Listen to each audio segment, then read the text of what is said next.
Selamat malam, nama saya Giri Nur Syabana. Saya mahasiswa dari Universitas Kertanegara Indonesia.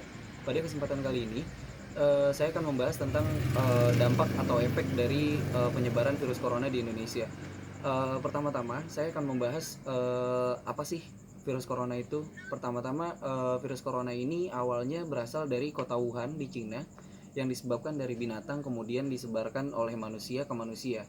Dan virus corona ini dampaknya tidak hanya di Indonesia saja. Virus corona ini sendiri telah menyebar luas di beberapa negara di dunia.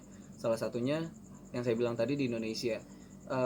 Akibat dari efek atau dampak dari virus corona ini tersendiri banyak banget. Contohnya dari kegiatan belajar mengajar, kemudian ada kegiatan-kegiatan bekerja, kemudian kegiatan mencari nafkah lainnya itu sangat terganggu akibat adanya virus corona ini. Apa saja sih dampak-dampak ini? Pertama dari kegiatan belajar mengajar, kita lihat bahwa banyak beberapa kampus ataupun sekolah-sekolah yang saat ini telah meliburkan siswa-siswanya dan mahasiswa atau mahasiswinya akibat adanya virus corona ini sendiri. Jadi belajar ataupun mengajar di melakukan sistem online ataupun tanpa tatap muka intinya. Kemudian di kantor-kantor ataupun kegiatan bekerja lainnya itu sudah banyak banget yang dihentikan untuk sementara akibat adanya wabah corona ini. Salah satu contohnya adalah di kantor saya sendiri. Saya bekerja di perusahaan mall, di retail dan building apartemen. Saat ini beberapa karyawan kita, banyak dari karyawan kita telah melakukan work from home, tidak tidak bertatap muka langsung ataupun diliburkan untuk sementara, bekerja dari rumah. Akibat adanya virus corona ini, jadi kantor kami melakukan kegiatan tersebut.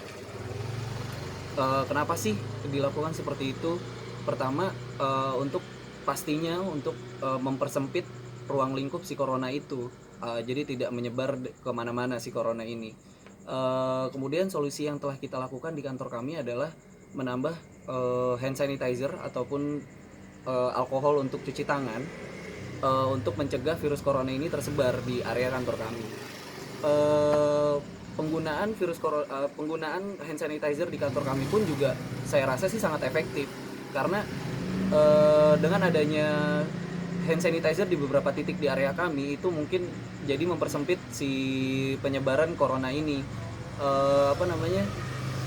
Jadi banyak orang-orang yang masuk harus menggunakan hand sanitizer. Kemudian selain hand sanitizer kita juga cek temperatur suhu dan sebagainya. Suhu di atas 37,5 derajat Celcius itu tidak boleh masuk ke area kantor kami. Kemudian kalau untuk mencari nafkah lainnya, kita lihat di beberapa daerah-daerah ataupun di jalan-jalan itu sudah banyak banget seperti ojek-ojek online yang saat ini sudah saya rasa sudah mulai banyak banget yang mengeluh sih, mengeluh karena keadaan dari virus corona ini. Salah satunya dari orderannya yang mulai sedikit, kemudian jalan-jalannya yang sepi, jadi mereka mencari nafkah agak susah juga gitu akibat adanya virus corona tersendiri. Bagaimana sih cara mencegah virus coronanya ini sendiri untuk menyebar lebih luas? Yang pertama yang harus kita lakuin dari untuk mencegah virus corona ini menyebar, pertama kita jauhkan, harus steril, intinya harus steril. Yang pertama sih simple sih sebenarnya virus corona ini. Pertama kita harus menggunakan hand sanitizer, kemudian cuci tangan secara bersih dengan hand sanitizer yang beralkohol, dan itu bisa menghilangkan virus corona. Dan harus menjaga harus menjaga kesehatan tubuh kita sih, terutama agar tidak menyebar luas ataupun penyakit ini tidak masuk ke dalam tubuh kita. Saya rasa sih untuk penyampaian saya saat ini saya rasa cukup. Semoga apa yang saya sampaikan ini bisa mendapat menginformasi kalian semua. Terima kasih, selamat malam.